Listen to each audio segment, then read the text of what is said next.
I said, why don't you just call it Brightbox? We have Bright everything else.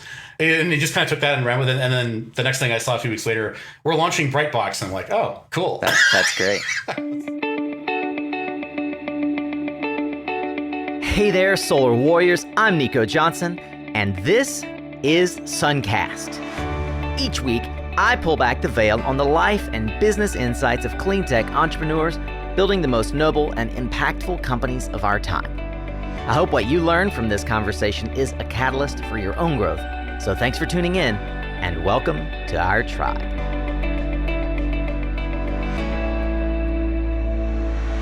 Hey, welcome back, Solar Warriors. It's another Thursday, and I'm honored that you're joining me this week for our Intrapreneur's story, and it's a doozy. Did you ever wonder how ideas like the Sunrun Bright Box storage product and program got their start? Well, today's Intrapreneur and Solar OG, Paul Dailey, has had a hand in that bright idea and more in his more than 2-decade career in the solar coaster. We're going to dig into his journey to get to Director of Product Strategy at Outback, some of the twists and turns along the way, and the carefully curated and practical steps that he took to craft his role in this booming market, as well as how he has scaled up from the world of solar to distribution to energy storage broadly. Committed listeners, of course, will recall that we just had Paul on last week for a Tactical Tuesday on storage trends. I think that's an episode not to be missed, so if you did miss it, I hope you'll bookmark it for later as well. If you love this episode, then you should check out the more than 275 additional founders' stories and startup advice over at mysuncast.com and sign up to receive a notification when the next episode or additional magical goodie has dropped in your favor. For now, get ready to tune up your skills, Solar Warrior, as we tune into another powerful conversation with Paul Dailey here on Suncast. All right, Solar Warriors. Today, we're going to jump into a conversation with recent alum Paul Dailey of Outback Power. Perhaps you caught the Tactical Tuesday episode that Paul and I did, diving into his 10 predictions for solar and storage in the 2020s. Today, we're going to dive into his career of the last 20 plus years. It is my pleasure to spend some time again with Paul. Paul, welcome back to Suncast. Thanks, Nico. I really enjoyed the last one and look forward to a fun conversation. Indeed. For those who are unfamiliar, Paul has spent his 20-plus year career developing, marketing, and deploying distributed generation technologies. We're going to talk a bit about how that got going and how he found himself as an intrapreneur in our industry. But he's been always focused on homes and businesses getting better control over how and where and their energy comes from and how they use it.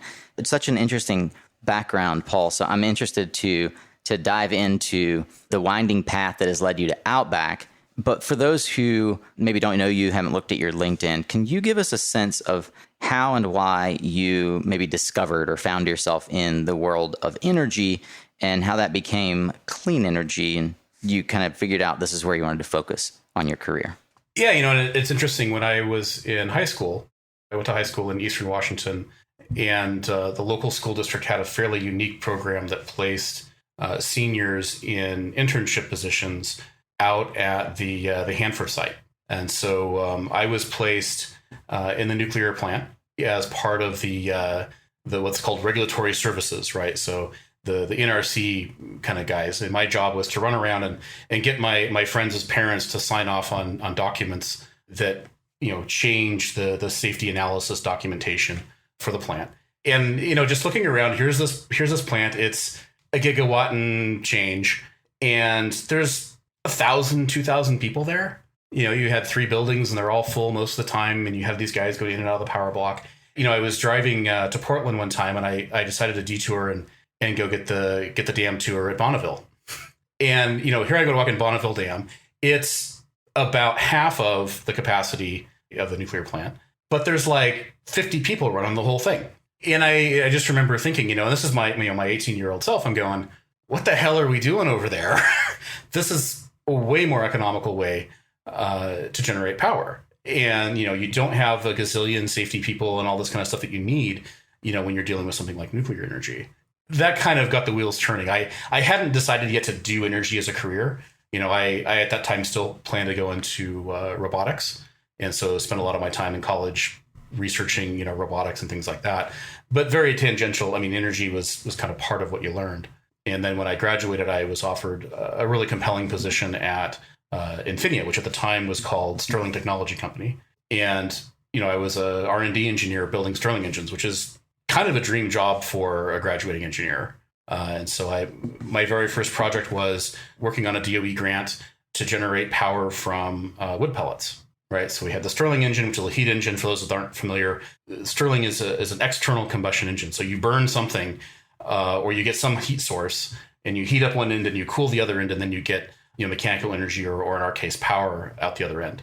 And so I spent a lot of time with gasifiers and all these crazy biomass things, and dug into the whole manure, allure, poo power realm of the world before we eventually made the business decision to shift into solar. And so that kind of launched my interest in solar, and it kind of went from there.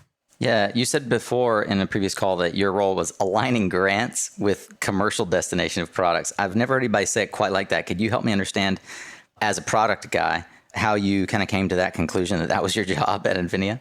I was tapped fairly early on as the guy writing the grants for the Small Business Innovation Research Program. And so this is a great program for anybody who's starting out with any kind of technology business. You can go online, and all the different government agencies will have a set aside for small business research. And you can go and apply for these grants, assuming that whatever you're building is close enough to something they want to do. Now, the secret to this program is that you can't just go and look when the grants come out and then apply for something. I mean, you have to do that, but you have to start figuring out, okay, who are the principal investigators at these agencies?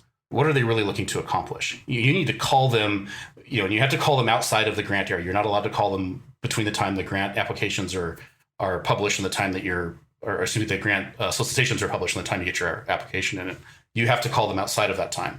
But you get a hold of these guys and you start talking to them about, well, here's what I can do for you. Here's what my technology can do for your agency and your mission. So ours was pretty obvious. We had a lot of stuff with DOE. We had a lot of stuff with NASA.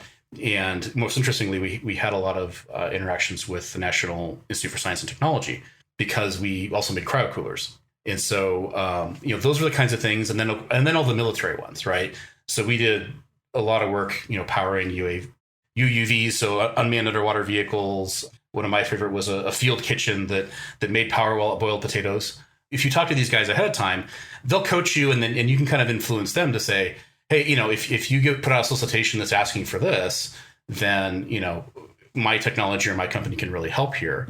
And they'll put the solicitation out. Now, they can't automatically award it to you. It's competitive. But, if you're clear about what you can do and what they need and have that conversation, well, it's going to come out and it's going to be as tailored for you as possible, so that you should have an advantage in responding to it. And so, we had this kind of successful program where we were doing all this stuff. I had a pretty good track record. I was winning about 1 out of 3 of these things, which, in that industry was considered, pretty darn good. And then, we got a new CEO in who wanted to take a much more strategic approach to this. And he said, we're only going to go after the grants that will lead to a product that we can commercialize and not depend on the government to pay for. And I'm like, well, that makes sense.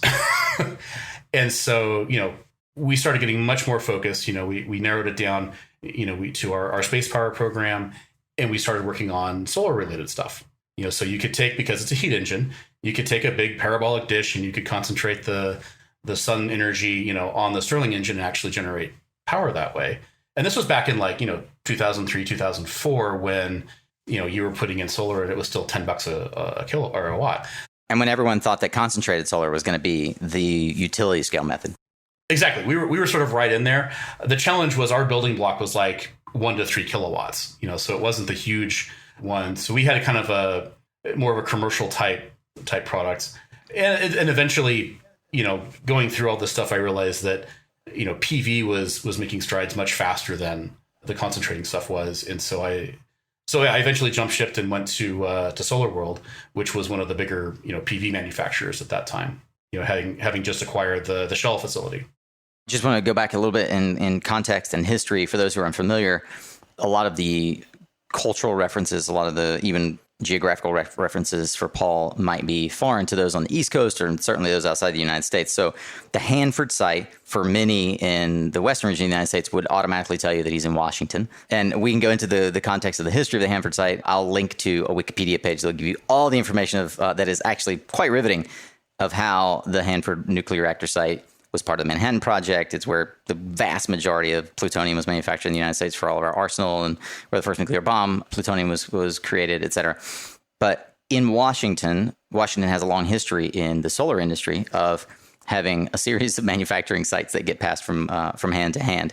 And what you just recently mentioned was how SolarWorld being a German manufacturer, had acquired a shell plant that itself has its own history in the state of Washington of being a manufacturing site. So I think that's really, really interesting that you decided. Was it like geographical coincidence or preference that you decided to go to SolarWorld out of Infinia because you want to stay there in Washington? It was actually kind of the reverse. My wife wanted to be in California, and so the role that they offered me was at the Camarillo facility, which, this is the plant that goes all the way back to like the Arco days.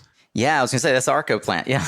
Yeah. So you see those like the modules that they gave to Governor Brown recently. Those came out of that plant. That's right. I worked with the guys that made that stuff. So it was a really good time. It was actually a great entry point for solar PV because I'm working for Rajiv Namandra, was literally there back in the 70s when they rolled the whole thing out. He'd worked for Charlie Gay and some of the names that everyone knows. So that was, it was great because I was surrounded by all these pioneers, right? I got to meet, David Katz and Coley Judd and all the guys. And if you've seen Jeff Spees' film, like I got to meet most of those guys, through that gig. Through working, yeah. Yeah. And later on, David Katz invited me to come to AEE. And so then I was really in the thick of it. Before we jump to AEE, the SolarWorld brand and heritage of Arco Solar and everything that was sort of came before it is one that has been, I'd say, in large part forgotten by like the modern day solar advocates who just see SolarWorld as the company that filed a trade case. Looking at the time that you were there, it seems like you left either just before or right around the time the trade case came out. The trade case, of course, being one that was a tariff eventually imposed on Chinese cells because SolarWorld claimed that it was unfair pricing and it was driving companies like SolarWorld and U.S. manufacturing out of business. I have a two-part question. One, you are a product engineer and a project engineer, but the role that you served at SolarWorld was that of marketing manager. So through the lens, I'm curious how you were attracted to being a marketing manager from being a project engineer and being an engineering major, and then through the lens of a marketing manager whose job it is to create collateral, if you will, or spin, or to communicate to the audience the message of a company. I'm curious your perspective of the SolarWorld brand and trade case and all of that. I went to the marketing role after getting my MBA, which Infinia had kindly allowed me to do.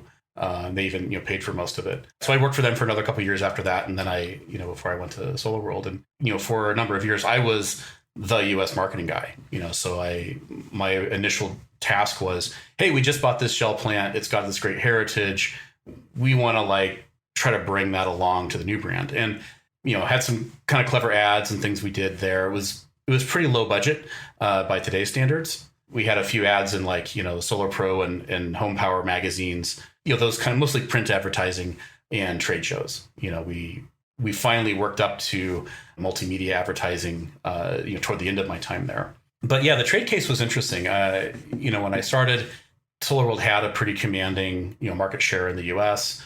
and a lot of really loyal installers. And I think they never really lost that. There's still installers today that will tell you, hey, those were the best modules ever made and so on and so forth. And I think that reputation was not unearned. I mean, they spent a lot of time and quality was very much a focus. I mean, it's getting bought by the Germans. They had been Siemens before, it was Arco, Siemens, and then Shell, so, especially in the Siemens days, you had a lot of those quality programs. Siemens was the first company to offer a 25-year module warranty, because they wanted to show how much they believed in the quality of the product. And throughout that time, you had a pretty similar set of leaders, so like I said, Rajiv Namandra had been there the whole time. There were a couple of his lieutenants that had been there for most of that time. And so there was a lot more continuity than you might expect. So here we are, we're cranking away, things are going great. And then it's 2009, 2010, I think it was right at the beginning of 2010, you had all the Chinese module suppliers drop their prices almost in lockstep. I mean, they went down $1 a watt like within a week, all of them. And so we're scratching our heads going like, whoa, what happened? Their costs can't have come down that much. And so it's a really interesting situation because SolarWorld and other American manufacturers, were and to a large extent still are being abused by, the Chinese market dominance policies, because you're talking about an economy, that operates as a single entity, right? You have China Inc. And, while there's other names and other things out there, it really is, China Inc. It was compounded by the fact that SunTech and some others had stolen IP from SolarWorld and other US companies. So it's like we tend to in the industry paint them as the bad guy because they made the price of modules go up. But, and if you'll forgive the analogy, it's a bit like blaming the cheerleader who got raped for the reason that your star player couldn't go to the, NFL game. It's like, it's not her fault. And so you had a lot of, and it was that kind of feeling, right? It was like, hey, we're being abused here. This has got to stop. And I think where the real arguments came in and internally was not, no one thought that what was happening was right, but it was like, what's going to be an effective solution? And I think there was a camp that said, look, this is unfair, but there's something we can do about it, or we have to find other ways to compete. And then there was a camp that said, oh no, we should go and make some kind of legal case. And that largely came out of Germany. So you had the leadership, you had Frank Asbeck in charge, and he's kind of, wanting to be the Richard Branson of solar, as it were. Was really a character. And he had very strong views on this, and he was very politically connected. And so, you saw this kind of parallel effort in Europe and the US to basically say, hey, look, we got to tell China to stop. And, the result of that was, what a number of us had said it would be, is that, yeah, you're just going to basically raise prices for anybody. It's not ultimately going to help us. That's largely what happened. I do think that in some small ways, it has made the industry stronger, because those tariffs forced a lot of the supply chain to move out of China, which, has helped in a lot of other cases, as more tariffs get imposed. And as we had like with the pandemic, the first stages, where you couldn't get anything out of China. Well, a lot of solar companies it was really good that they had a plant somewhere else, maybe in Vietnam or Thailand or Singapore or where have you. These types of setbacks ultimately are what makes industries stronger. And like I said, I didn't agree with the decision. I left before they actually, implemented any of that. At the same time, I don't think that they were wrong to do so. It's just simply, that was the strategy they adopted. It ultimately didn't work, which is unfortunate. At the end of the day, I don't think we're materially worse off than we would have been otherwise. It was a bit of the tail wagging the dog for a while. And certainly having been at the time working for other solar manufacturers, got to see various angles of how it played out in the macro environment of our industry. But agree, now 9 years on, 8 years on, it has been largely forgotten in lieu of other trade cases, frankly, and in lieu of the fact that the industry is just destined to be a majority of generation globally. There were a lot of different moving parts and pieces in the early 2010s, and it wasn't clear which sector of the industry was going to take off. Right, residential seemed to be growing well under the leadership of some of the name sort of well-known brands like Sunrun and SolarCity and Sungevity even were gaining momentum, Vivint, et cetera. Utility looked like it might be poised to really take off from utility scale development. And then there were all the other services that sort of helped to provide a stable foundation for growth, like distribution. Companies like AEE and DC Power, now Solagent, and many others that we could name. In their heyday, they were really, really pumping. You mentioned David Katz had called you to AE. I'd love to hear that story. You were there, if I recall correctly, all the way through the Sunrun acquisition, correct? I'm wondering if you have some fun anecdotes of the ways that AE grew and changed over the time you were there, and how the influence of Sunrun even further sort of changed the face of what you saw as distribution in our industry. Yeah, it was a fun time. I was actually at the 2010 Intersolar conference, in San Francisco. We were debuting our ad campaign with Larry Hagman. So for those that remember, we had the Shine Baby Shine TV spots and everything. And I had been, part of organizing that, so I'm at the trade show. I literally hadn't slept in like 3 days. And the guy who was running, sales at the time for Solar World, who was sort of like my boss's boss. Anyway, he was like giving me a bad time because I missed some dinner or something. And I'm just looking at him like, what? And then, so I kind of like went for a walk to cool off a bit. And the first person I bumped into was David. And he says, hey, I need some marketing help. Would you consider coming over here? And I just said, yeah, let's talk. Nothing happened that day. It took another, 6 to 8 months before we got all the details ironed out. But yeah, the next spring I was over at AE and, moved up from, I was in Camarillo, moved up to San Luis Obispo, which is about the only better place you can go than Camarillo. AE had been through a lot. I mean, David Katz himself had bought and sold it like 4 different times. And so it had been kind of through the ringer. It's a very colorful organization. And, I kind of came in at really the beginning of the transition. And this is where I've often found myself in my career is, helping to take a company from, say 50, 60 employees and $10-15 million a year to, hundreds of employees and 50 to 100 million, or more in revenue. And this was kind of really one of those areas, went there originally as a product manager and was eventually given leadership of the technical support team, which, at that time at AE, I mean, it was really a legendary group, right? I had Brad Bassett, Brian Teitelbaum on the team. We had, I think, Barry Huseby, who's now at Snap and Rack. We had a lot of fun, right? Because here's a bunch of guys that really knew their stuff. I mean, Brian and Brad in particular had been in the industry for, 30 years and more, since it was an industry, really knew all the ins and outs and were just, great guys to work with. We even did our own podcast for a while called Rooftops and Wrenches. Yeah. It was one of the original podcasts. Yeah, it was sort of modeled after, because at the time it was, Energy Gang had taken off and there was this kind of NPR vibe to all the solar podcasts. And so we modeled ours after Car Talk. I love it. And it went pretty well. I mean, we actually ran it until I left the company, but I think they still host the episodes, so you can still get them if you're curious. And it was just kind of a question and answer show with, a lot of fun, interactions in the middle of it. Working with that team was really fantastic. And then, of course, as you mentioned, Sunrun came along and acquired all of Mainstream. So for those that aren't aware, AE was part of a group called Mainstream Energy, which also owned REC Residential and REC Commercial. So our first hint of the acquisition was when Mainstream sold off REC Commercial. They spun it out as its own company. I guess it sold to Duke a few months after that. But we were just spinning it off, and it was kind of like, well, that's odd. I wonder why we're doing that. And then those that were more on the REC, residential side of the house, kind of had an inkling, and because they were actually Sunrun's, biggest, supplier partner at that time. And we didn't have a lot of direct interaction with Sunrun on the AE side until after the acquisition. What was interesting and really helpful for us is, you had a really well executed merger, and it was really the model for, these kind of synergistic mergers.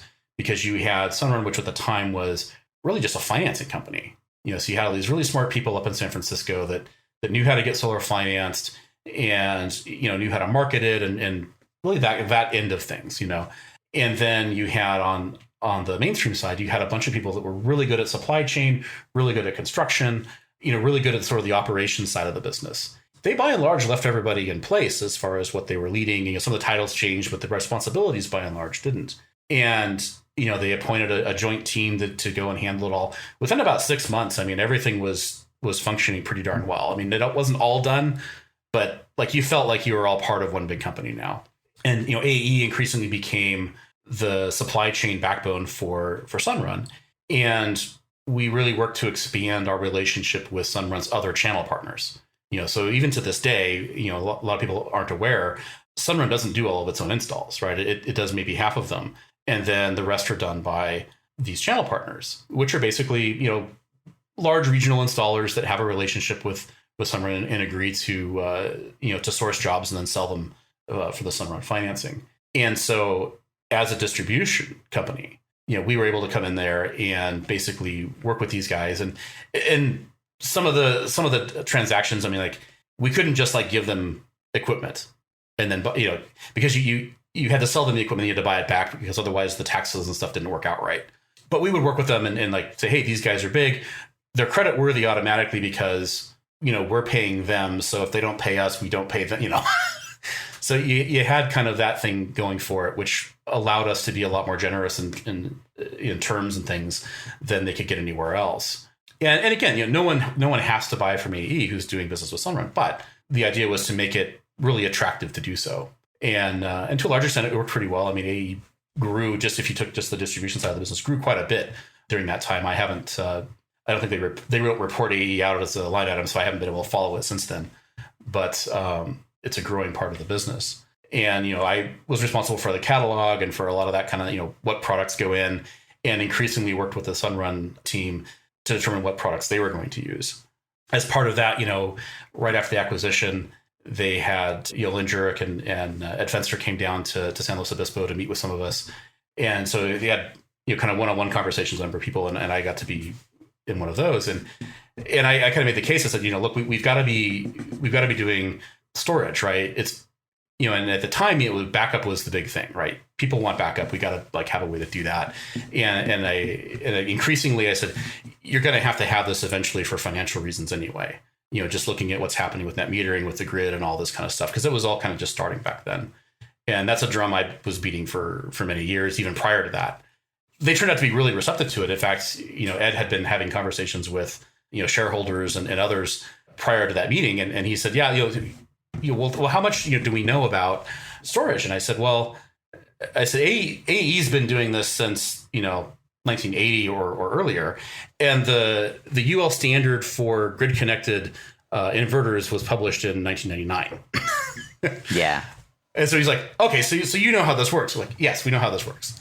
And that it didn't take long before I was tasked with going and negotiating the deal with Tesla and getting some of the stuff out with the rest of the Sunrun supply chain team.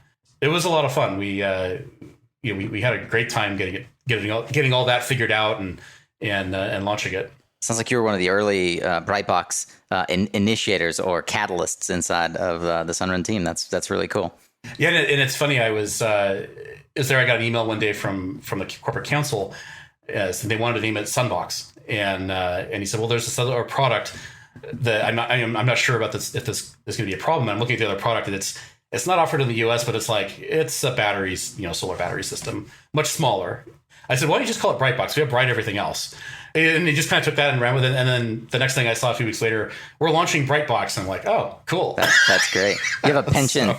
Yeah, you have a penchant for creating these moments in time where brands have a cornerstone marketing angle or tactic. That's pretty cool. I mean, to me, that's how I get to contribute, right? And coming from a cog in the machine, as it were, there are some ways to influence those decisions and to build upon those strategies. Because business is ultimately about deploying a working strategy, and if you can come up with that working strategy, people will follow it. No, it's not like there's or there shouldn't be anyway, based on whose idea it was. It should be based on how good the idea is. And in really well-functioning companies, you find that that's the case. And I think Sunrun is certainly an exemplar of, we'll run with the best idea regardless of where it came from. Well, we introduced you as the director of product and market strategy for Outback. Many in our industry understand who Outback Power is. And Outback has itself gone through, as you mentioned, a similar phase of expansion and growth and acquisition. What led you to leave what was the fastest growing solar company in the world to go to a company that's kind of tried and true? Outback always has its niche in the market. Surely I have to imagine that there's something attractive about Outback and where they were looking to go that made them come to you and look for a new director of product management and made you say, well, maybe this is something that be worth me changing direction in my career right now. AE went from being, I think, like 9 or 10 on Outback's customer list. And during my tenure there, we really started to engage with Outback. I mean, it went both ways. Brandon Provolenko, who was running, Outback sales at the time, he made a point to come down and engage with myself and others, personally, and really just kind of throw everything to the side and say, what's it going to take for us to dominate in this market through you? Finally, someone's listening, because we had tried to have this conversation with SMA and they weren't hearing it. And none of the guys that were there at SMA at the time are still there, in part, I think, because they didn't do that kind of listening. But yeah, the Outback guys came down. They were just like, let's figure out just some creative ways to go after this. And we came up with a number of joint activities. We started featuring them more at our, they took on a larger sponsorship role for AE's, distributor conferences and these kinds of events. And, and I hit the road and did a bunch of training on, why you should get into storage, right? Because for me, for a long time, it's been, you've got to have energy storage to make all this work. In the long run, I tend to look at things if everybody did X, would it be a good thing or a bad thing, right? And if everybody did solar, it's only a good thing up to a point, right? There's a point where now you've got all this solar on the grid that is not dispatchable, that, now you've got other problems. But if you put storage with it, now everybody can do it, and it's a net positive. And so, looking just from that very simplified perspective, I said, okay, the storage nexus is coming, right? And it's just marching inexorably toward that. And so when, Brandon called me up one day and said, hey, I need someone to run product management and get our next generation of products out there. They were at the time getting Skybox pretty close to launch, and, wanted me to come in and help them go from being an off-grid company to this broader energy management company. Because, here's an outfit that really understood batteries, really understands, power electronics, and understands what energy storage can do for customers. And so that was really what attracted me, was, opportunity to take more of a leadership role and to really drive that, as a business angle. And so, since then it's been about like, how do we get better at this? How do we get the next generation of products? And, what I'm excited about now is, the first products that are really started under my watch, are coming to fruition here in the next 12 months or so. And I think they're going to make an impact. Now having been acquired by Intersys, which is a much larger company even than Alpha was, who was, the original parent company of Outback. We have a lot more resources around this. Now we have this giant battery company behind us, and the leadership there really sees the solution as, we're going to sell solutions. We're going to sell systems. We're not going to sell all these individual components and just wash our hands of it. We're going to offer, here's a complete system that you can buy. You want to buy the components? Fine, we'll sell you the components. But we really, we've got something here that'll make your life a lot easier. And I came to Outback to do that. I think we're definitely heading the right direction with it. And bumps in the road as always, but we're getting there. I generally wonder how many people in the industry aren't familiar with Intersys as a company, and why it was so important that, that Outback, this really well-known and well understood, as you pointed, off-grid company, for the most part. I mean, Outback has always had grid-tie products, but the off-grid market has been where Outback has just dominated for decades. Help me understand Intersys and why it made sense for Intersys to buy Outback, of the many, many companies they could have considered. Yeah, and to be fair, Intersys didn't acquire Outback by itself, right? Sure, Intersys they acquired Alpha, correct. They acquired Alpha, but they quite easily could have spun Outback off, right? Or asked Alpha to do that, much in the way that Sunrun had said, look, we don't want the commercial division. You need to spin that off before we acquire you. For those who aren't familiar, I mean, Intersys bills itself as the global leader in stored energy solutions for industrial applications, right? Like that statement alone says a lot about where Intersys' focus has been and is. How old is the company? So Intersys has been around for, 20 years and change. The origination of the company actually goes all the way back to Thomas Edison. Oh, wow. So this was a series of battery companies, and then through different mergers and acquisitions is kind of now this very large, battery conglomerate, if you will. So you've heard like, Odyssey batteries and trucks, Hawker batteries for equipment. A lot of those brands, right? They're actually Intersys brands. So you don't see them in the auto parts store, but there's a good chance that your battery, your starter battery you're buying at an auto parts store is a white label Intersys battery, right? Because there's only so many companies that make all those batteries. And of course, Intersys now working on the next generation of battery technology. And the good thing about it is you have a large multi-billion-dollar company that's working on this stuff, and it can bring a lot in terms of making sure things are safe, making sure that you can back up the warranties, making sure that the quality is there. These are things that the smaller startup companies just don't have the resources for. So that's where the real advantage of an Intersys, comes in. And I think strategically, when they looked at Outback, they made a conscious decision to keep it. And part of the reason was they said, hey, here's a power electronics company that, is well established in the renewable space. We've got the off-grid niche to work from. And that was where a lot of the, alpha businesses and other the Intersys was interested in also, leverage that kind of off-grid space. We're powering the world, right? So it's the power you need anytime, anywhere, no matter what.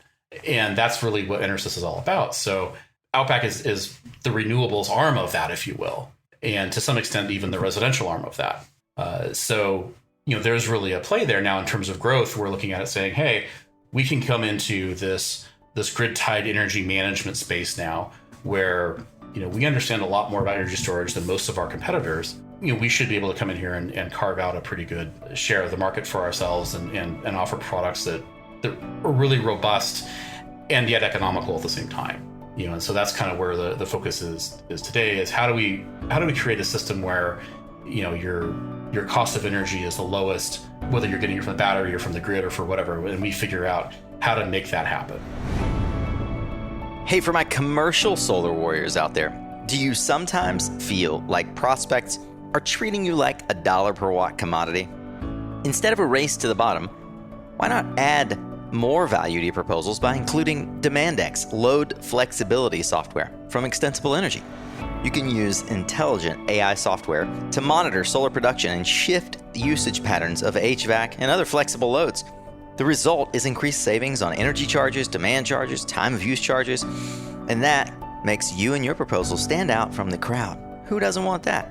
You can learn all about DemandX and how you can include load flexibility software as part of your proposals at extensibleenergy.com/suncast. And as a bonus, you'll get free load flexibility analysis, sales training, and info on how you can even white label DemandX for your solar company. So go ahead, stand out with DemandX from Extensible Energy. This episode is also brought to you by Adani Solar USA, a fully integrated renewables company from solar cell and module manufacturing to project ownership and operation. Adani has an impressive operating and contracted pipeline of over 14 gigawatts of solar energy projects and recently received the largest solar award ever of 8 gigawatts. It's mind-blowing. And it includes a single site project of 2 gigawatts, which itself is tied for the world's largest. No one knows mega-scale projects like Adani. If you'd like to work with Adani, go to mysuncast.com/Adani, ADANI, and fill out the information request form, and we'll put you in touch with their local team. We're seeing this, which we alluded to, spoke in detail about in the Tactical Tuesday, this move towards batteries as a grid asset. Many of your predictions sort of allude to both the future of AC and DC coupling and the retrofit versus new build markets. How, within the context of Intersys, this huge storage concern, do you all see the world from the perspective that batteries are now a grid asset? Like, how do we complement this concept of off-grid versus grid tie as a go forward? Is more R&D being spent in battery chemistry or in software, or where do you see that impetus? Yeah, I think we've made a lot of investments in battery chemistry, our Intersys individually and as an industry. And I think that the real, next level of investment is, as you said, in the software. How do we make these systems talk to each other? I spend a lot of time with our engineering team and with organizations like SunSpec and others, trying to make sure that, as we launch all these virtual power plants and other kind of grid asset mobilization types of networks, that we're all speaking the same language, that, the stuff can all talk to each other. So we've kind of gone away from having this, proprietary communications to where, going forward, everything's SunSpec compliant, IEEE 2030.5 compliant, all these kind of basic industry standards that allow for intercommunication, right? So if you want to have an Outback product here, maybe an SMA product over here, or a SolarEdge product over there, there's a way we can all talk to each other and function on the same grid and provide aggregated services. And so we're pushing for that type of ecosystem. And then it's basically whoever builds the best equipment for the money wins. It seems like an oversimplification, whoever builds the best systems for the money, when there are so many different flavors of system that the market says they need, right? As you pointed out, residential versus C&I, versus utility backup. I mean, storage is going to be integrated into our world in a way that solar could only hope to.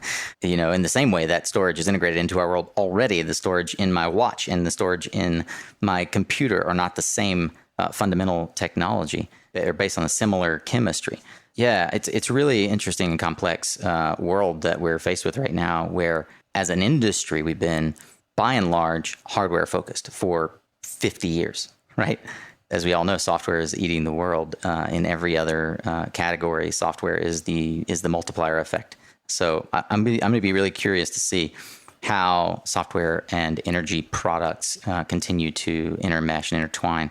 Do you guys offer either now or move in the future products in other parts of the world, namely Latin America, where a bunch of our listeners are? But like, where and how do you compete with, say, the Enphase and Solar Edges of the world, or the, even the straight battery companies? I'm thinking like, Generac bought Pika. Like, where does Outback position itself in the market, and how available outside of the U.S. market are your products?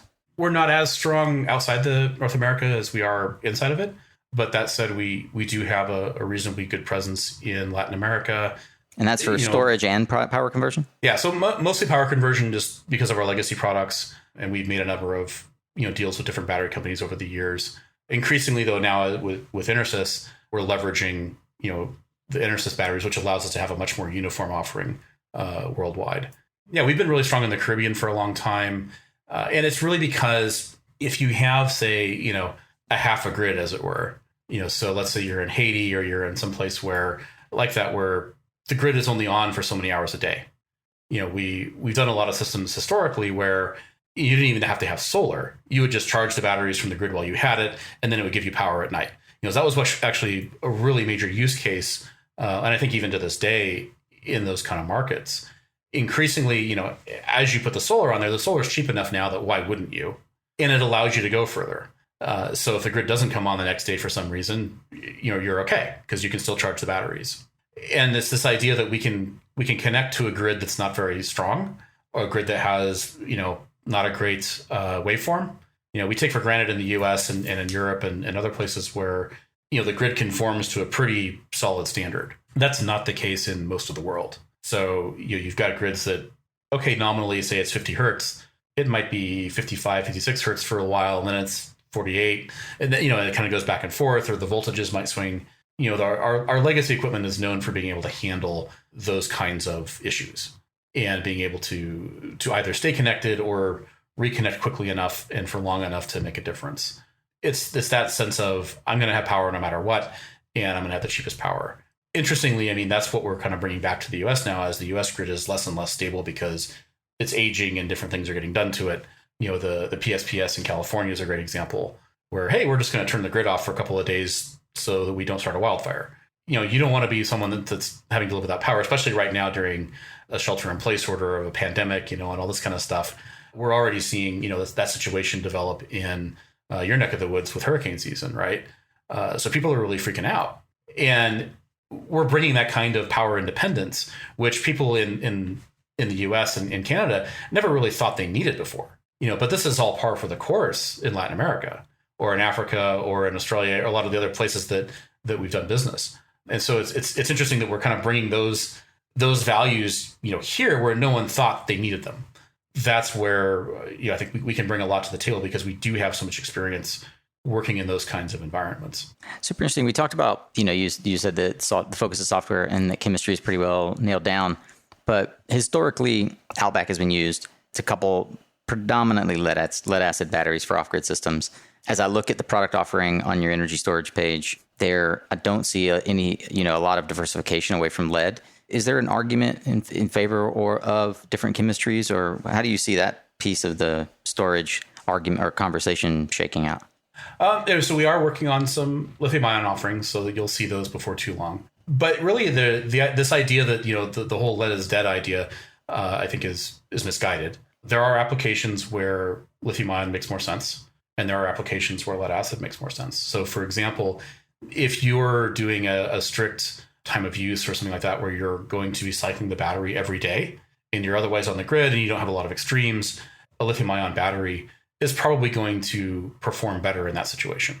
There are ways to do it with lead carbon batteries that are cheaper up front. But, honestly, if I do the math, a good low cost lithium ion battery is going to be better economically over the long term. On the flip side, if all you care about is standby, which was most of the market until pretty recently, then lead acid batteries are much better and they'll even last longer. Because a lead acid battery, it likes to just sit there being fully charged and what we call in float, so those are familiar with the terminology, which means you're just giving it kind of a trickle charge at its high voltage over time. Takes just a little bit of power, so it's a little bit of parasitic there, but it'll stay in that condition for 10, 15, 20 years, depending on the battery. Whereas if you do that to a lithium ion battery and just leave it in float for even 3 years, most batteries today you'll avoid the warranty, and very few of them will live much longer than that. Despite the fact that you paid twice as much for it. It's about the right battery for the right application, and this is the approach that we take. Is even before the acquisition, it's not about one chemistry versus another chemistry. It's about choosing the right chemistry for the right application, because there are so many little differences and little things here and there. One of the things that came up in a conversation with some of our engineers over in Reading on the battery side was, there's a whole debate right now around, oh, well, you have, these LFP batteries and, they're safer or they're whatever because they don't have cobalt. And it's like, well, okay, the safer is more debatable, but no one's going to recycle a battery that doesn't have cobalt in it, which I had never heard that before. And I was like, wow, that actually makes a lot of sense. Because if you look at, say, the lead acid battery space, lead acid batteries are almost completely recycled. It's one of the most recycled products on the face of the earth. And in fact, when you buy a lead acid battery, it's mostly recycled content, everything from the lead to the plastic. Not so lithium ion today. There are relatively few opportunities to recycle lithium ion batteries, and mostly they're around recapturing some of those rare materials. Lithium by itself isn't such a valuable material. It's relatively common. But when you start having, cobalt and titanium, some of these other things that are in the chemistry, now it becomes much more financially interesting to recycle them. And so there's a lot more effort put into that. So, this guy's prediction was that we're going to see much more advanced recycling for nickel manganese cobalt batteries before we'll see it for lithium iron phosphate. The conversation at the time was around, well, we can make the NMC battery just as safe because, even your LFPs will have thermal runaway if you don't design them properly and use them within spec. We're having, these are the kinds of conversations we're having. And the advantage is that nobody's like, oh, it's my chemistry or die. It's like, we've got a whole building full of chemists. We'll figure that part out. One of the things I'm curious about, as there are a lot of battery startups in the world right now, is where does Intersys think about strategic investment? Obviously, have had a number of successful acquisitions, including Alpha and North Star. But is there an internal skunkworks at Intersys that looks at being a strategic and investing in some of these smaller battery companies that are out there trying to make it and that are creating their own hardware and software? Not that I'm at liberty to talk about. Obviously, there's the message to those of us in management is, if you see something that makes a good acquisition, let's go talk about it. As far as there being a specific, secretive group of people doing that, I can't say. But I do know that, if a good suggestion comes up from, someone like on my team, for example, it'll get a hearing. And I think that's important. In any company that you're working with, if you can't get ideas from any quarter to get a hearing, if they're good ideas, then there's a problem. One of the things you and I talked about a little bit offline, and just because it's pertinent to where we're all at in the world right now, I'm curious to know what you see as things being affected broadly by the pandemic and the potential global recession, things that we discussed like public power safety shutoffs or public safety power shutoffs during the stay at home. Can you comment on kind of from your vantage point what you see happening broadly in our industry as a result of the pandemic? My take on it is as good or bad as anyone else's, I suppose. We've obviously seen a bit of a downturn just as people are unable to go out and install stuff. Our product depends on an infrastructure of contractors who are going into people's homes and installing equipment. Obviously, that's more difficult right now. The interesting counter trend to that is we're hearing about a lot more interest, right? So people are really thinking, now that they're in their homes all the time for months on end, and thinking about these impending, hurricane season, wildfire season, everyone's got a disaster season of some kind. People are thinking really hard about, hey, what happens if I don't have any power? It's not like I can go to the shelter because I'll get the plague if I go to the shelter. So what do we do? And so it's interesting because I have a feeling that once areas start to open up, and I think we've seen some of this, in the areas that have opened up a little bit, like in the Southeast and so forth, there's a bit of an uptick where people are like, hey, I just realized I need this. I'm going to get it done now while I still can. Because you never know when, the economy could very well go into lockdown again if there's another round of infections, which, is as likely as not at this point. So, people are starting to think about it. There's a little bit of that ticking clock.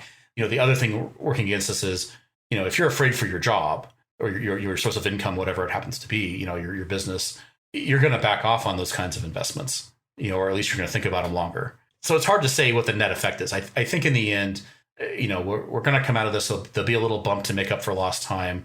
And then we'll be back largely on the trajectory we were on before, if not a little bit better. That's about as much as I can see in the future on that point at this point.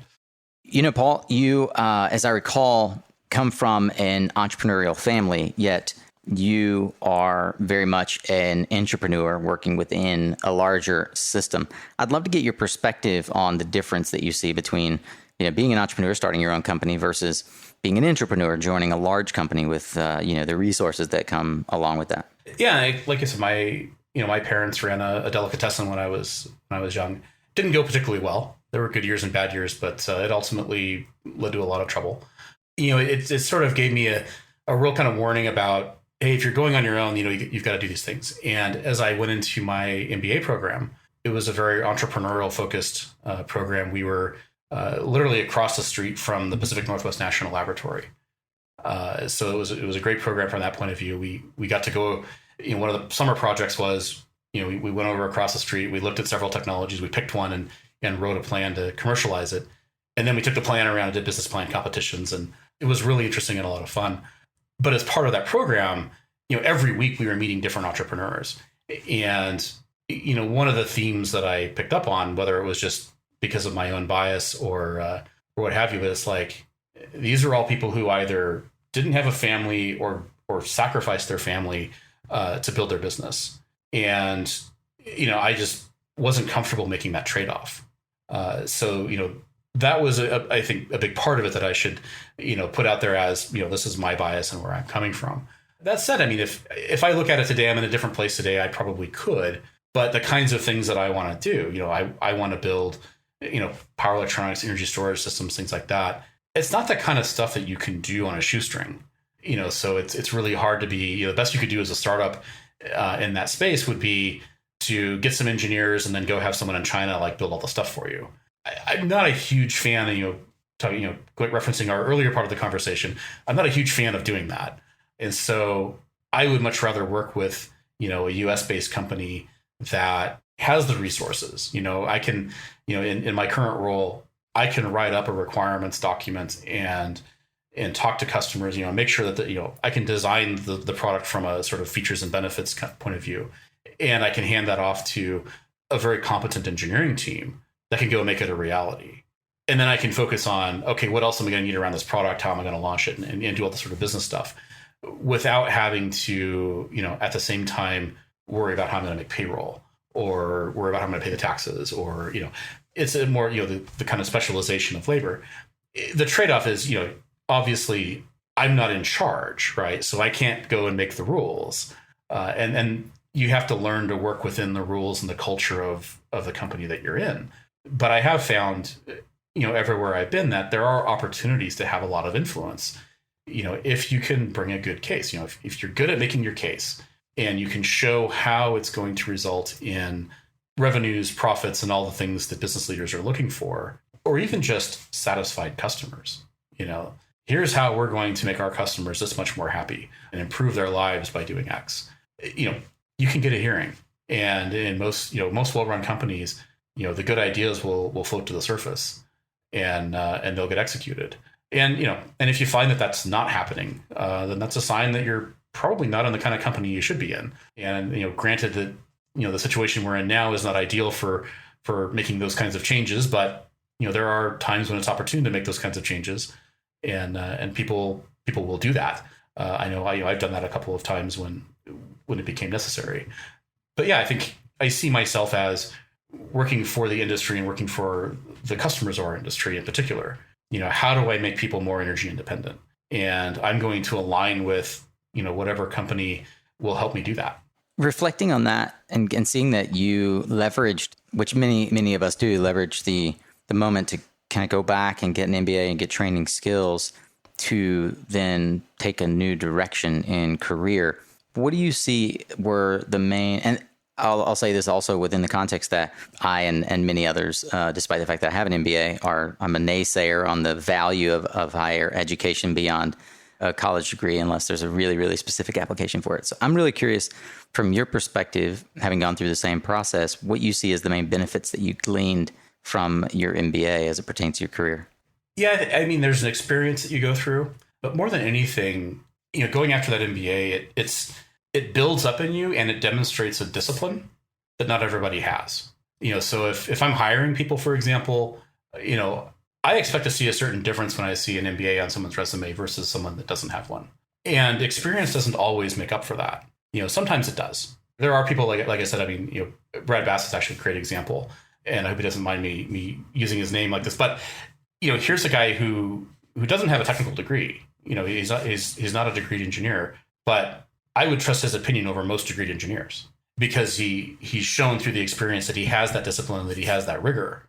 And an MBA is and any other advanced degree is really in essence a shortcut to that judgment, right? Is saying I have this discipline, I've done the work. So people that have these advanced degrees, they're much more likely to have done the homework. And it's not universally true. Like nothing is universally true.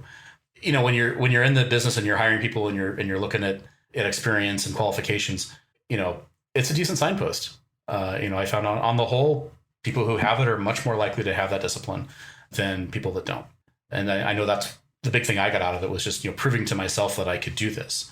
Now, there's always, of course, the experience angle of, you're on campus. I got to, like I said, met different entrepreneurs every week, from guys at Boeing and Hewlett Packard to the guy that sold ash from Mount St. Helens, after the eruption, who was the most fun, by the way. Meeting those kinds of people and getting involved in those kinds of networks. And again, people ask about, what's the value of a big school? I think there are some ways that the big school education is better, but the real advantage is that they come out with these networks. And, the Stanford, Harvard, Yale type of networks are really, really powerful. And I kind of wish I had more access to that. But that's the value of the schooling. And I think it's possible to see without it, but it's a lot harder. Your anecdote about Brad also reminds me of another guest I've had on the show, and friend of mine, Tristan, over at PVL, who has run the PV module business for DNVGL, now PVL, and he's a non-technical business leader who commands great respect in the market. He worked at Silfab as a quality manager with no prior engineering experience, leading a team of quality engineers. So I can definitely identify with exactly what you're pointing to there for the innate ability that some folks have and that others sort of skip to the front of the line, as you said, a shortcut with the MBA to get that credibility on the business side. One of the other things that I find that has been hugely valuable for me going through the MBA process and the various jobs that I've had after that is that of having mentors in my life. And I wonder, what are some key, you work for David Katz, for God's sake, of so many people in your life that you've been influenced by. What are some key lessons or takeaways that you have from some of these important leaders and mentors in your career? I mean, there's a lot of stuff that, David and Raju and others, taught me directly. I think I learned most of what I know about the solar market and how it all works, from Raju and just, conversations that we would have. And he's a really great guy because he's argumentative, but in a more of a lighthearted way. So if you really want to work through an issue, he's a great person to talk to about it, because he'll kind of poke and prod and, well, have you thought about this and what about that? And just enjoys that kind of conversation, which really helped me to learn. Plus he introduced me to a lot of folks, including David and Coley and those guys, because he's been their supplier for all these years, right? And then, and then with someone like David Katz, it's like you learn more by just watching him and some of the things that we were, he was the guy before I got there. I mean, he was kind of managing the product assortment. And so hiring me was sort of how he got to, free up his time to go do other stuff, which I think suited him fine. But yeah, we used to have a fair number of conversations around like what kind of product should we focus on and what are the trends. I mean, so he's the one that really helped me spot early on this trend toward storage, the trend toward microelectronics on PV modules. He had actually theorized an AC battery back in 1980 something. So we have all these just crazy things that because here's a guy who's electrical engineer, worked for the Air Force right before he got into to solar. And for those that have met him, would not picture him as a civilian Air Force employee. So, yeah. But then looking at kind of what happened with these guys and what directions their careers took or their businesses took, different people are good at different things. Like I said, Raju was great at sort of running a business and strategizing and making sure that everything was set up correctly, and very loyal. I mean, like I said, he worked at that factory through 3-4 different owners. And, never really complained, just did the job and made sure everything was working as well as it could, so he did okay. And then you look at someone like David Katz, who, made most of his money buying and selling, companies and just being at the right place at the right time and kind of orchestrating these very innovative deals and technologies, but not an operations guy. Like I love David to death. I would never put him in charge of managing the company on a day-to-day basis, because that's just not his skill set, right? There are other people that are good at that. So you get someone like Raju to do that. And you get someone like David to be like the visionary and go figure out how to do this. And just realizing from, all these kinds of folks that not everybody can be good at everything. You've got to figure out what your strengths are and play to your strengths. And I think that was an important lesson for me. I've gone through my career as much of a generalist as you can, trying to be fairly good at everything. And I think it's held me back in some ways that, I haven't kind of played to very particular strengths, but I have found that, in part from talking to these guys, when I play to my strengths, I do really, really well. And I think that that's true for most people. You have to figure out what you're good at, and you're not going to figure that out by introspection alone. You've got to talk to people and get feedback. Otherwise you're going to end up thinking you're good at something that you're not, or vice versa. That part of it, I mean, that was the big takeaway for me is, and we tend to lionize a lot of people in the industry, particularly the pioneers and stuff. And, having gotten to know them, you're like, they deserve a lot of credit for what they did and the chances they took and the things that they stood for. But these are imperfect people, just like every other imperfect person, and there's no reason why anybody else can't go and do something on the order of what they did. So that's encouraging too. And I think I see it a lot in our industry in particular, just the sense of, so-and-so's, the Messiah, and we'll never, be as good as that. The reality is, no, they're not. They're very focused. And you find when you talk to them that what they had to pay in terms of time, treasure, and talent to get where they are and to do what they did. And I've always been most impressed by the people. I mean, a good example is Jess Fees, who I met. He was at AE while I was at Solar World, and then he had left AE about the time that I joined. But, he's been a good friend of mine, and we worked together on a lot of regulatory stuff, things that basically you would look at what Jeff and what he does and be like, what does this have to do with your business and building up your career?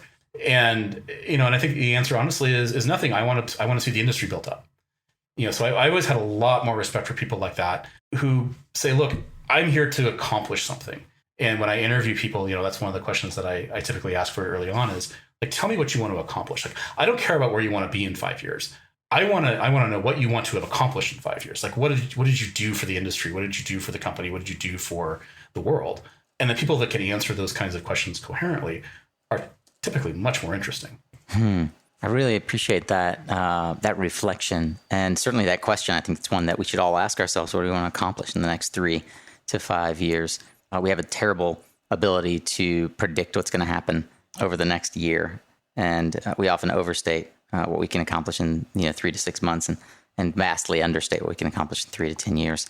I've had that same experience with Jeff. I just find Jeff extremely interested in raising the tide, not necessarily elevating the level of his boat. It's always a fascinating conversation when I get to hang out with Jeff and so many who are like him, which really constitute the ethos of our industry by and large. And certainly those of us who've been in the industry long enough to have considered it a career rather than those who are kind of looking at it as the new hot market or the new next best thing. Yeah, I really appreciate that reflection. That caused a flood of memories for me of things that I've similarly encountered in my career.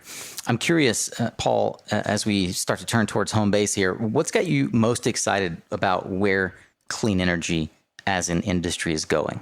We are either at or really quickly approaching that sort of tipping point, right?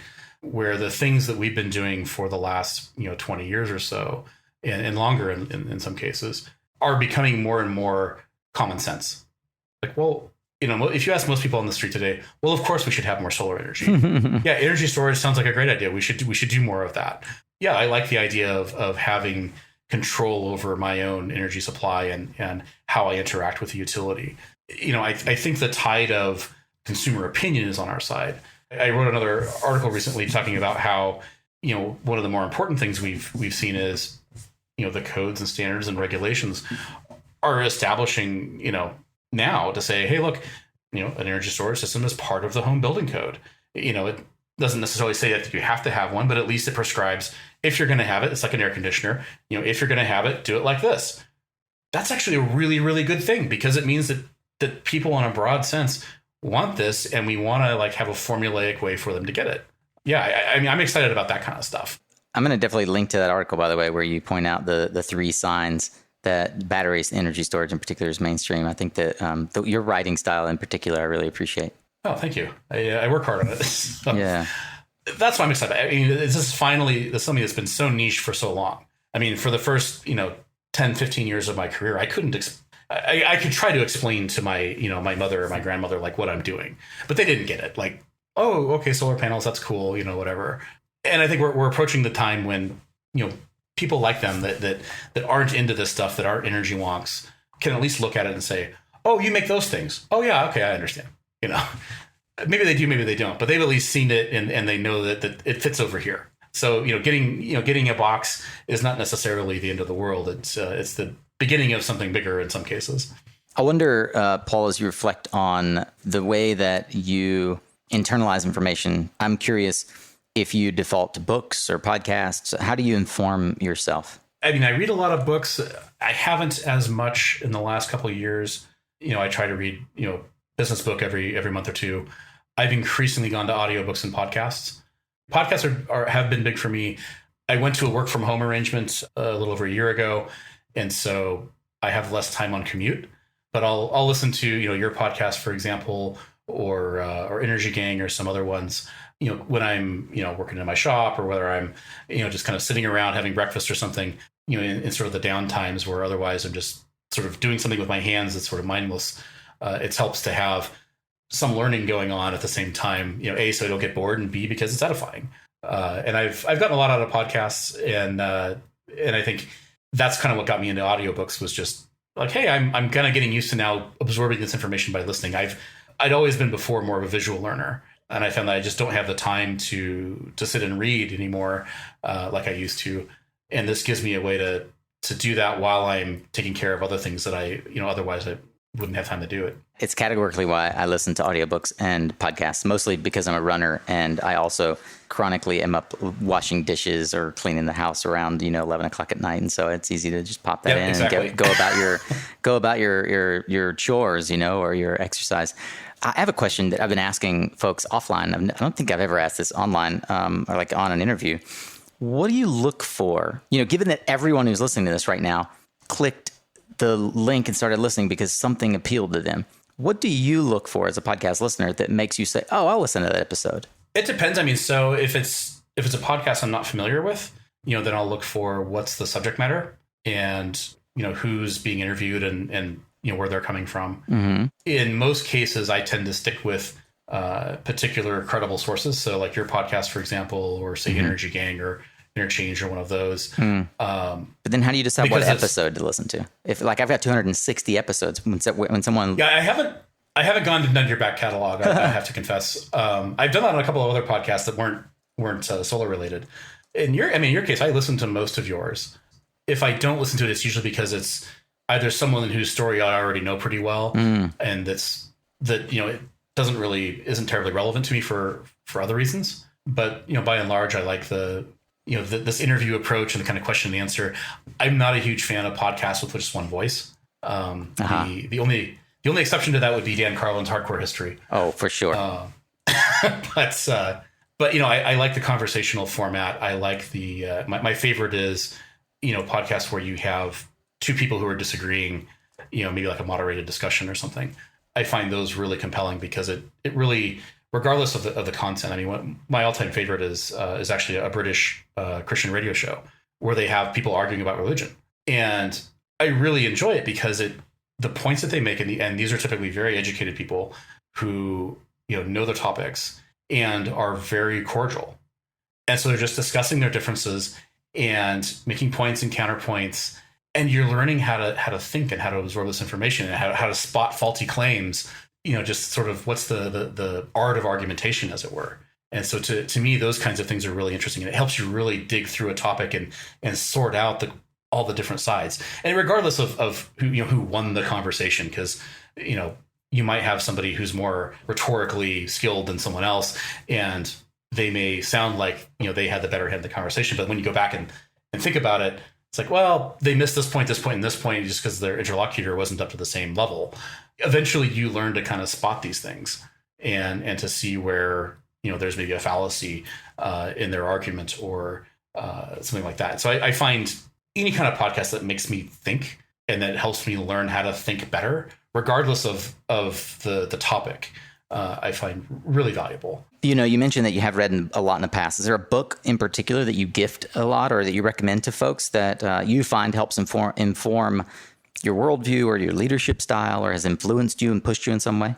There's a number of them that I like. Lately I've been recommending to people in my organization, Who, which is a book on how to hire. And unfortunately, I can't remember the author's name off the top of my head. But if you just look up the Who book, you'll find it. One that I recommend to a lot of people who are, especially in the entrepreneurial world, is an old one called The E-Myth by Michael Gerber. Of course, yeah.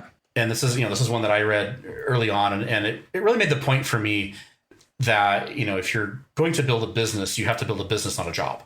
And the book does a great job. I mean, you can read it in an afternoon. It's a really short book, but it tells you the difference between building a business and owning a job. If I decide to hang a shingle tomorrow and be a consultant, I would own a job. Yeah. Right? And maybe that's okay. If that's what you want to do, nothing wrong with it. But that's not building a business, right? That's owning a job.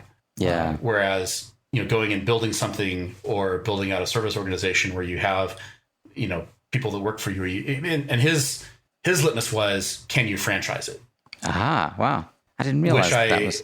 Yeah, which I thought was really brilliant take on it. And that was how, talking about the business plan competition that I did during my MBA program, I had read this book around that time. It gave me the idea to franchise, the business model we came up with was a franchised home inspection system built around a technology that could see through walls. And so, because that was the technology we were looking at. It's the same, by the way, you go to the airport and you do the scanner, if not the X-ray or not the metal detector, but you have to go through the scanner. It's that technology. They invented that there at the laboratory, and they wanted to apply it to other markets. And so the market we picked was kind of building inspection, and that was how we decided to do it. Was as a franchise. We basically sell the tools on a kind of franchise basis where you'd pay so much a month to have the tools, and then go out and we figured we could proliferate it a lot faster that way. The book, by the way, is The Who, The A Method for Hiring by Jeff Smart and Randy Street. And of course, we link to all of these in our show notes at mysuncast.com. Do you ever check that out? I mean, I recommend tons of books. Yeah, I find I've read probably 30 to 40% of them. Fantastic. Yeah. I pick up a few more wherever I can. I read Thinking Fast and Slow recently, which was a really interesting one. Is there a particular habit or consistent practice that for you gives you an area of focus or impact in your life that you wouldn't otherwise get? I think about your purpose. There's a lot of things you can do on a day-to-day basis that help you get better at stuff, like listening to podcasts, as we've talked about. But none of that's going to help you if you don't know what you want to accomplish.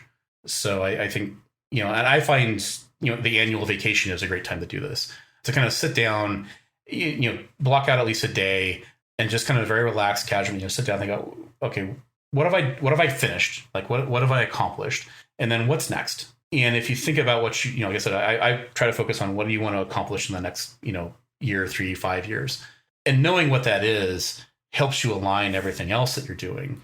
Am I in the right role for that? Am I at the right company for that? Am I building the right skills for that? And so on. And so, for me, it's about just identifying, what's that next thing going to be? For me, it's, I want to see energy storage become absolutely ubiquitous, right? And so, I try to think about what's the next thing that I can do, right? So for now, until I get it done, it's, get the right product out on the market. So I'm hoping to be able to say in the next year or so that I've done that. And then it's going to be, how do I, build on that and make that product more popular? And what do I follow it up with? How do I build an ecosystem for all this to work better? That's very inspiring. I like that. And yeah, you mentioned doing it on the annual vacation. My question was particularly, is there anything that is a habit, so something you do every day? But my assumption underlying it is that this is something that, in fact, is a core driver for you. It's something that you think about on a regular basis, if not daily, then certainly weekly. Am I driving towards my accomplishment? So I think that is a real clarity. And I find that, unfortunately, it's one that far too few people have in their career, in their life. It's easy to get caught up in the noise. Yeah. And I think especially in our society, and that's one of maybe the silver linings of, this whole situation we're in these days, is it's forcing a lot of people to stop and think about, what am I really doing here? Yeah. Yeah, it really is. That's a very good point. Paul, you have been published a couple of times now lately in PV Magazine. Where else can people find you, your writing, your thinking? Are you proliferated on Twitter or LinkedIn, or is it best for them to just kind of find you on LinkedIn and message you? Or how can folks get more of Paul Dailey? Well, I'm not on Twitter, and that's very intentional. I philosophically disagree with the idea that you can have meaningful conversations in 250 characters. But I try to post everything that I publish on my LinkedIn page, just so that it's easy, one-stop shop to go and find all of that. So you can usually find any of that there. Of course, the outbackpower.com blog, you'll find some of that stuff there.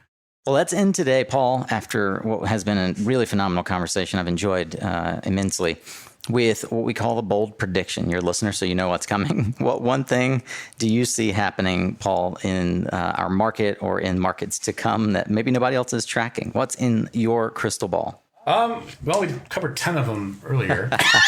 Yes, we did. But I think, as a whole, I really do see, energy storage becoming, if nothing less, a necessary component for PV. And I think we'll see both become nearly ubiquitous by the end of the decade.